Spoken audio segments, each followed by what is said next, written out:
বিসমিল্লাহির রহমানির রহিম। আসসালামু আলাইকুম। আজকে এই ফ্লাওয়ারের টিউটোরিয়ালটা নিয়ে এসেছি, আশা করি ভালো লাগবে। উল নিয়েছি পার্পল কালারের আর হুক নিয়েছি 2.5 mm। প্রথমে আমাদেরকে একটা ম্যাজিক রিং তৈরি করতে হবে। তার ভিতর দিয়ে আমি সুতোটা নিয়ে নেব, নিয়ে একটা চেন করব।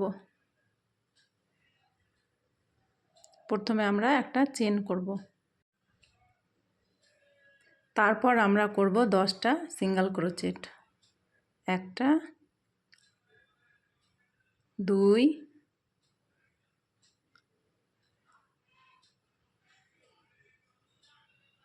3 4 5 6 7 8 9 10। 10টা সিঙ্গেল ক্রোচেট করার পরে আমি সুতোটা টেনে টাইট দিয়ে দেব। তারপর প্রথম সিঙ্গেল ক্রোচেটে স্লিপ স্টিচ দেব। প্রথমে যেটা সিঙ্গেল ক্রোচেট করেছি সেই চেনটাতে স্লিপ স্টিচ দেব। তারপর 3টে চেন, 1টা 2টা 3টা।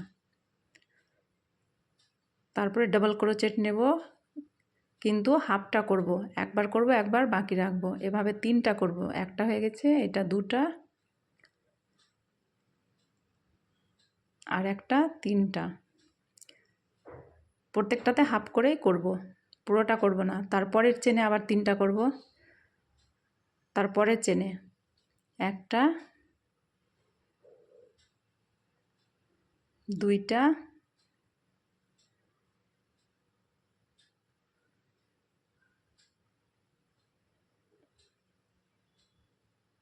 3টা।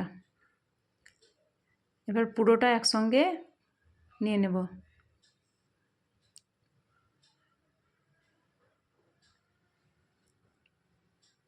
তারপর 3টে চেন,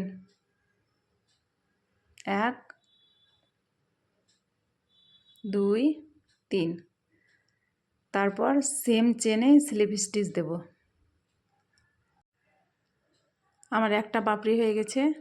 এভাবে আমরা 5টা পাপড়ি তৈরি করে নেব। আবার 3টা চেন, 1 2 3। 3টে চেন, তারপরের চেনে আবার সেমভাবেই করব। আমরা ডাবল ক্রোচেট নেব, কিন্তু অর্ধেকটা করব, অর্ধেকটা বাকি রাখব। এভাবে 3টা করব, 1টা 2টা 3টা। তারপরের চেনে আবার করব 1টা 2টা 3টা।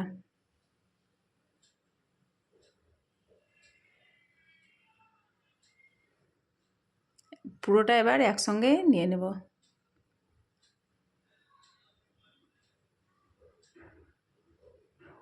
তারপরে আবার 3টে চেন,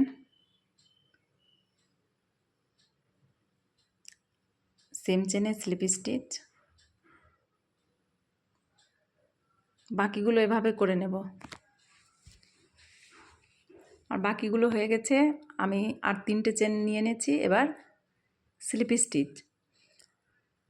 স্টিচ দিয়ে দিলাম, একটু টাইট করে দেবে। তারপরে একটা চেন, তারপর আমি সুতোটা কেটে নেব। দিয়ে ব্যাক সাইডে যে সুতোটা আছে সেটা একটু টাইট করে গিট দিয়ে দেব। একটু টাইট দিয়ে দিলাম, দিয়ে গিট দিয়ে দেব। কত সহজেই ফ্লাওয়ারটা তৈরি হয়ে গেল। এই ফ্লাওয়ার দিয়ে baby shoes, baby frock, hair band, hair clip সব কিছু ডেকোরেট করা যায়। আমি হেয়ার ক্লিপ করেছি। আমি এই ফ্লাওয়ারে স্টোন ইউজ করেছি। ওই পিঙ্ক কালারটাতে ছোট স্টোন, আর পার্পল কালারে একটু বড় স্টোন ইউজ করেছি। এই যে আমি হেয়ার ক্লিপ তৈরি করেছি। আপনারা আপনাদের পছন্দ মতো যে কোনো কিছুতেই ডেকোরেট করতে পারবেন। তাহলে আমার ভিডিওটা কেমন লাগলো অবশ্যই কমেন্টে জানাবেন। আর যদি একটু ভালো লাগে তাহলে আমার ভিডিওতে একটা লাইক দিয়ে আমার চ্যানেলকে সাবস্ক্রাইব করে আমার পাশে থাকবেন। আজকে এই পর্যন্তই, আবার নতুন কিছু নিয়ে আসবো এর পরের ভিডিওতে।